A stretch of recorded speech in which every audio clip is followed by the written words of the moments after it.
tiada yang dapat memberi syafaat di sisi Allah tanpa izin Allah Subhanahu wa Ta'ala. Artinya bahkan sampai Nabi Muhammad SAW sendiri pun ketika memberi syafaat itu tergantung stempel atau izinnya dari Allah Subhanahu wa Ta'ala. Seperti kemarin dalam sebuah kisah, ada seorang pemuda. Pemuda ini bukan pemuda sembarangan, dia itu sahabatnya Rasulullah SAW. Jadi sahabat, sudah menjadi sahabat, dia rajin sholat, rajin puasa, rajin zakat. Tapi ketika meninggal dunia, tidak bisa lisannya mengucapkan la ilaha illallah. Akhirnya para sahabat memanggil Rasulullah, ya Rasulullah, bahwasanya ada seorang pemuda yang dia sedang syakaratul maut, lisannya tidak bisa mengucapkan la ilaha illallah. Hadirlah Rasulullah SAW mentalkin dan mencoba untuk mensyafaati. Tapi ternyata apa yang terjadi? Lisan pemuda ini tidak bisa mengucapkan la ilaha illallah. Ini menunjukkan bahwa hadis ini, syafaatnya Rasulullah SAW itu tergantung kehendak Allah Subhanahu wa Ta'ala, tergantung izinnya Allah Subhanahu wa Ta'ala. Seorang sahabat pemuda yang salih, dia rajin melakukan sholat, rajin berpuasa, rajin membayar zakat, hafizul Quran, qaimul lail, tapi lisannya tidak bisa mengucapkan la ilaha illallah menjelang wafatnya. Kemudian Rasulullah SAW bertanya kepada para sahabat, apakah pemuda ini melakukan sholat?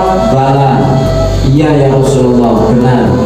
Apakah dia itu membayar zakat? Bala, benar ya Rasulullah. Apakah dia itu berpuasa ketika Ramadan? Bala, benar ya Rasulullah. Tapi kenapa lisannya tidak bisa mengucapkan la ilaha illallah? Sampai Rasulullah SAW tidak mampu menolongnya.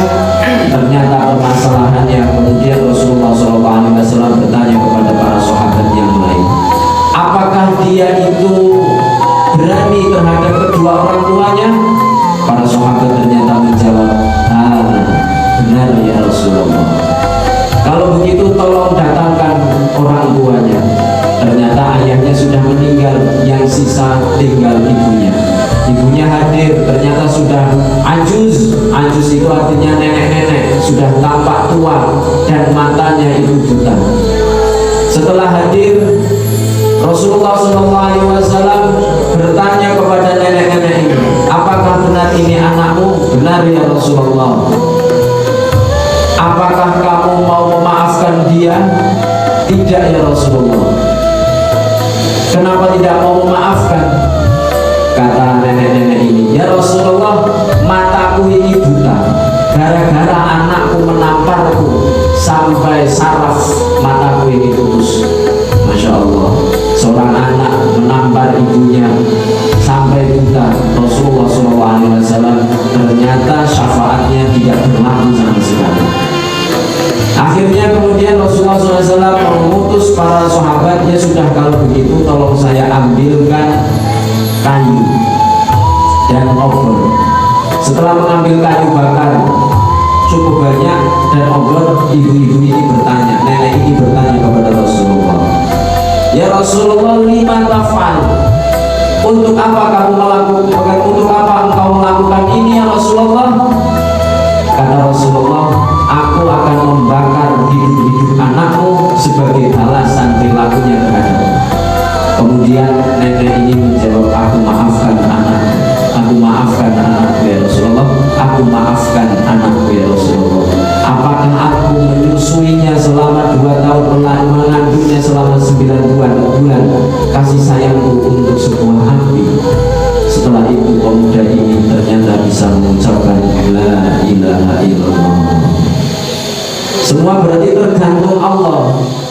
Kita mau rajin sholawat seperti apapun, rajin sembahyang seperti apapun, kalau perilaku kita terhadap orang tua saja sudah tidak beres, terhadap kiai kita saja sudah tidak beres. Padahal Rasulullah SAW bersabda,